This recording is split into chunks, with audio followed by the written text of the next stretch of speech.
నమస్కారం. ఇది సంగతికి స్వాగతం. ఉదాసీనతకి చెల్లించిన భారీ మూల్యం, చేజేతులా కొని తెచ్చుకున్న ఉపద్రవం, నష్టం కళ్ల ముందే కనిపిస్తున్న గాంధార పాత్ర ధరించిన పాలకుల నిర్లక్ష్యానికి ప్రజలపైకి వచ్చిన పెనుశాపం.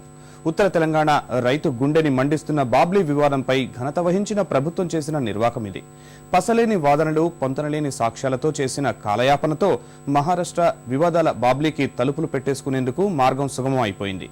ఆంధ్రప్రదేశ్ వాదనలో అర్థం లేదంటూ మహారాష్ట్రకి అనుకూలంగా సుప్రీంకోర్టు ఇచ్చిన తీర్పుతో 19 లక్షల ఎకరాల ఆయకట్టు భవితవ్యం అగమ్య గోచరంగా మారింది. శ్రీరామ్ సాగర్ ప్రాజెక్టు ఉనికే ప్రశ్నార్థకంగా మారింది.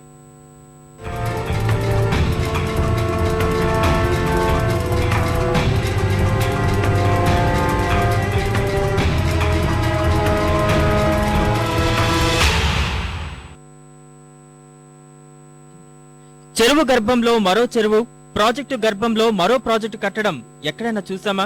మహారాష్ట్ర మాత్రం ఈ జలలాఘవాన్ని చేతల్లో చేసి మరీ చూపించింది. ఎవరెంత గొంతు చించుకున్నా బాబ్లీని ఆపేది లేదన్న పంతాన్ని నెగ్గించుకుంది. న్యాయ పోరాటంలోనూ తాము చేసింది చట్టబద్దమేనని నిరూపించుకుంది. శ్రీరామ్ సాగర్ ప్రాజెక్టు ముంపు ప్రాంతంలోనే మహారాష్ట్ర నిర్మించి ఇప్పుడు తలుపులు కూడా బిగిస్తున్న బాబ్లీ ప్రాజెక్టు కథ ఇది. నైతికంగా తప్పైనా, సాంకేతికంగా సరైనది కాకపోయినా లక్షలాది ఎకరాల ఆయకట్టుతో ముడిపడి ఉన్న సమస్యని కళ్ల ముందు కనిపిస్తున్నా ఎక్కడా ఎగువ ఎక్కడా వెనక్కి తగ్గలేదు. ఆంధ్రప్రదేశ్ జలసిరుల్ని దారి మళ్లించడమే లక్ష్యంగా బాబ్లీ నిర్మాణాన్ని వడివడిగా పూర్తి చేసింది మహారాష్ట్ర ప్రభుత్వం. 2004లో భూమి పూజ మొదలు విపక్షాలు చేసిన ఆందోళనలకి వీసమెత్తు విలువ ఇవ్వని ప్రభుత్వం నిర్వాకంతో ప్రాజెక్టుకి తలుపులు బిగించే చట్టబద్ధ హక్కుని కూడా పొందేసింది. సుప్రీంలో వాదనలు వినిపించడంలో రాష్ట్ర ప్రభుత్వం వైఫల్యం కారణంగా ఎస్ఆర్ఎస్పీ ప్రాజెక్టు పరిధిలో రైతాంగం మొత్తం ఇప్పుడు ప్రమాదంలో పడింది. బాబ్లీపై గురువారం దేశ సర్వోన్నత న్యాయస్థానం ఇచ్చిన తీర్పు ప్రకారం 2007 నుంచి వివాదంలో నలుగుతున్న తలుపులు బిగింపులకి అడ్డంకులు తొలగిపోయాయి. మహారాష్ట్ర ప్రాజెక్టు నిర్మాణంలో నిర్ద్వందంగా ముందుకు వెళ్లొచ్చు. తర్వాత కేంద్ర జలవనరుల సంఘం, మహారాష్ట్ర, ఆంధ్రప్రదేశ్లతో కలిపి 3 సభ్యుల బృందం పర్యవేక్షణలో మిగిలిన వ్యవహారాలు పూర్తి చేసుకోవచ్చు. ఈ కమిటీ కార్యాలయం మహారాష్ట్రలో ఏర్పాటు చేయాలి. దీనికయ్యే ఖర్చు మహారాష్ట్ర ప్రభుత్వమే భరించాలి. 1975 అక్టోబర్ 6న ఆంధ్రప్రదేశ్ తో కుదిరిన ఒప్పందం ప్రకారం మహారాష్ట్రకు లభించిన 60 టీఎంసీల్లో 2.74 టీఎంసీలే బాబ్లీలో నిల్వ ఉండేలా చూడాలి. వర్షాకాలంలో జూలై 1 నుంచి అక్టోబర్ 28 వరకు బాబ్లీ గేట్లు ఎత్తే ఉంచాలి. వర్షాకాలంలో ఎస్ఆర్ఎస్పీ వైపు వచ్చే గోదావరి ప్రవాహానికి ఆటంకాలు సృష్టించకూడదు. శ్రీరామ్ సాగర్, బాబ్లీ ఆనకట్ట ఉమ్మడి ముంపు ప్రాంతం నుంచి 0.6 టీఎంసీలకు మించి వాడుకోవడానికి వీల్లేదు. ఉమ్మడి ముంపు ప్రాంతం నుంచి వాడుకునే 0.6 టీఎంసీలను మహారాష్ట్ర ఏటా మార్చి 1వ తేదీన దిగువకు విడుదల చేయాలి. మన రాష్ట్ర ప్రభుత్వం పూర్తిగా నిర్లక్ష్యం వహించి దాన్ని నిర్మాణం అయ్యే విధంగా సహకరించి మన తెలంగాణ ప్రాంత రైతాంగాన్ని నోట్లో మట్టి కొట్టే ప్రయత్నం చేసినారు. త్రిసభ్య కమిటీ అని చెప్పి అన్నారు.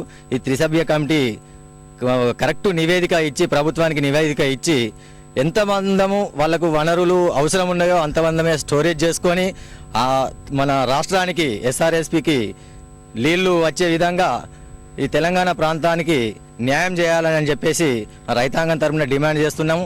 నీళ్ళు రాకపోతే మాకేం లేదు, ఎడారిగా ఇవి దుక్కులు ఎండిపోయినాయి. అక్కడ మాకు భూముల్లో ఎక్కడ నీళ్ళు లేవు. 20 గజాల లోతు నీళ్లు తవ్వినా కానీ నీళ్ళు వస్తలేవు మాకు. వీడికి ఆ ప్రాజెక్ట్ ఎప్పుడు మొదలు పెట్టిండో మాకు సర్వ నష్టమైంది. ఆ ప్రాజెక్టును ఆపేసి మాకు ఇది సాయం చేయాలి, లేకపోతే మాకు ఎక్కడ తిరిగి. మహారాష్ట్రకి పండగ లాంటి ఈ వార్త రాష్ట్రానికి తీవ్ర శరాఘాతం లాంటిది. ఎందుకంటే ఏదైతే జరగకూడదని ఇన్నాళ్లు రాష్ట్ర విపక్షాలు, పోచంపాడు ఆయకట్టు రైతులు కోటి దేవుళ్లను వేడుకున్నారో అదే జరిగిపోయింది. 6 ఏళ్ల సుదీర్ఘ న్యాయ పోరాటంలో ఓడిపోయిన రాష్ట్ర ప్రభుత్వం తన ఓటమికి 19 లక్షల ఎకరాల ఆయకట్టు భవితవ్యాన్ని పణంగా పెట్టింది. గోదావరి నదిపై పోచంపాడు ప్రాజెక్టు అంతర్భాగంలో మహారాష్ట్ర బాబ్లీని నిర్మిస్తోందని, బచావత్ ట్రైబ్యునల్ ఆదేశాలను బేఖాతరు చేస్తూ ఈ నిర్మాణం చేపట్టిందనేది ఎందరో నెత్తినోరు కొట్టుకుని చెబుతూనే వచ్చారు. రాష్ట్రంలోని 6 జిల్లాల రైతుల సౌభాగ్యాన్ని కాలరాసే బాబ్లీపై విపక్షాలు ఎక్కని గడపలేదు. ప్రాజెక్టుని అడ్డుకోమని మొక్కని నేతలేడు. ప్రధాని వద్ద, కేంద్ర జల సంఘం వద్ద ఎక్కడా సాంత్వన దొరికింది అంతకంటే లేదు. చివరకు గంపెడాసలు పెట్టుకున్న న్యాయ పోరాటం కూడా ఇప్పుడు వీగిపోయింది. దీనికి బాధ్యత ఎవరు అంటే మాత్రం అన్ని వేళ్లూ చూపించేది రాష్ట్ర ప్రభుత్వం ముద్దవతారం వైపే.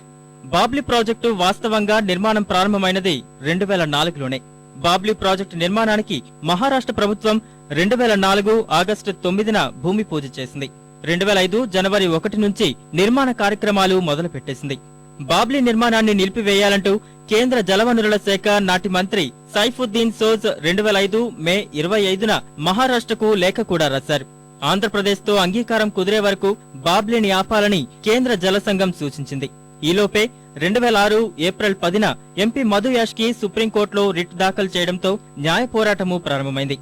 వీటన్నింటి మధ్య వ్యూహాత్మకంగా వ్యవహరిస్తూ వచ్చిన మహారాష్ట్ర ప్రభుత్వం దర్జాగా ప్రాజెక్టుని పూర్తి చేసుకోవడమే కాదు, ఇప్పుడు తలుపులు బిగించడానికి కోర్టు నుంచి అనుమతి పొందింది. లా పాయింట్ ప్రకారంగా వాడిపోయాడు. మనం నైతికంగా మనం మాట్లాడుతున్నాం. ఎక్కడైనా ధర్మమా చెప్పండి, మేము ఇంత కష్టపడి కట్టుకున్నాము, దాంట్లో నిజంగా కూడా అనిపిస్తుంది, అరే నువ్వు కట్టుకున్న దాంట్లో వాడు తీసుకొచ్చి అయితే ఇక్కడ లాలో గుడ్డి వాడికి అగ్రిమెంట్ ఉన్నమాట నిజమేనా? అగ్రిమెంట్ మరి సో అది పెద్ద మనకు డిఫరెన్స్ అయిపోయింది. జరిగిన పాపంలో దివంగత ముఖ్యమంత్రి వైఎస్ఆర్ కప్పిపుచ్చలేని వైఫల్యమే. అసలు ఈ వివాదాస్పద ప్రాజెక్టు వెలుగు చూసింది రాజశేఖర్ రెడ్డి హయాంలోనే. కానీ ఆయన లేఖల రాయబారాలకే పరిమితం కావడంతో సమస్య రోజు రోజుకి జటిలమైందే తప్ప మనకి ఎక్కడా సానుకూల పరిణామాలు కనిపించలేదు. తర్వాత కూడా అత్యున్నత న్యాయస్థానంలో మన రాష్ట్ర వాదనల్లో సరైన పస లేకపోవడం వల్లే ఇలాంటి ప్రతికూల తీర్పు ఉత్పన్నమైందని నిపుణులు చెబుతున్నారు. సుప్రీంకోర్టు జడ్జిమెంట్ తెలంగాణ ప్రజలకు పెద్ద దెబ్బ. ఇది కాంగ్రెస్ పార్టీ ఇది మోసం చేసినట్టే, వాళ్ళ నిర్లక్ష్యం వల్లనే ఇది రావటం జరిగింది. దీనికి రాజశేఖర్ రెడ్డి, పొన్నా లక్ష్మయ్య, మన్మోహన్ సింగ్, ఈ రాష్ట్రంలో ఎంపీలు ఉన్న వాళ్ళదే బాధ్యత. కొంత కేసీఆర్ గారు కేంద్ర ప్రభుత్వం నుండి కూడా వారు జోక్యం తీసుకోకపోతే కేసీఆర్ గారు టీఆర్ఎస్ పార్టీ కూడా బాధ్యత వహించాలి. బాబ్లీ వివాదంలో రాష్ట్ర ప్రభుత్వం ముందున్న మార్గాలు పరిశీలిస్తే ముఖ్యమంత్రి నేతృత్వంలో అఖిల పక్షాన్ని ప్రధాని వద్దకు తీసుకెళ్లి సమస్య పరిష్కారం దిశగా చర్యలు తీసుకుంటే కొంత ఉపశమనం లభించవచ్చు. త్రిసభ్య కమిటీ బాబ్లీ ప్రాజెక్టుపై పర్యవేక్షణ సక్రమంగా జరిగేలా కేంద్ర ప్రభుత్వం, కేంద్ర జలవనరుల సంఘం, రాష్ట్ర ప్రభుత్వం చర్యలు తీసుకోవాలి. శ్రీరామ్ సాగర్ ప్రాజెక్టు వల్ల ఉత్తర తెలంగాణ రైతుల్ని ఆదుకోవడానికి కంతనపల్లి ప్రాజెక్టును నిర్మించాలి. గోదావరి జలాల్లో భాగస్వామ్యం కలిగిన కొత్త రాష్ట్రం ఛత్తీస్గఢ్. ఇదే అదనుగా నూతనంగా గోదావరి ట్రైబ్యునల్ ఏర్పాటు చేయాలని కేంద్రాన్ని డిమాండ్ చేయాలి. కాకపోతే ఉన్న ఈ అవకాశాల్ని అయినా ప్రభుత్వం వినియోగించుకుంటుందా లేదా అన్నదే ఇప్పుడు తేలాల్సిన విషయం.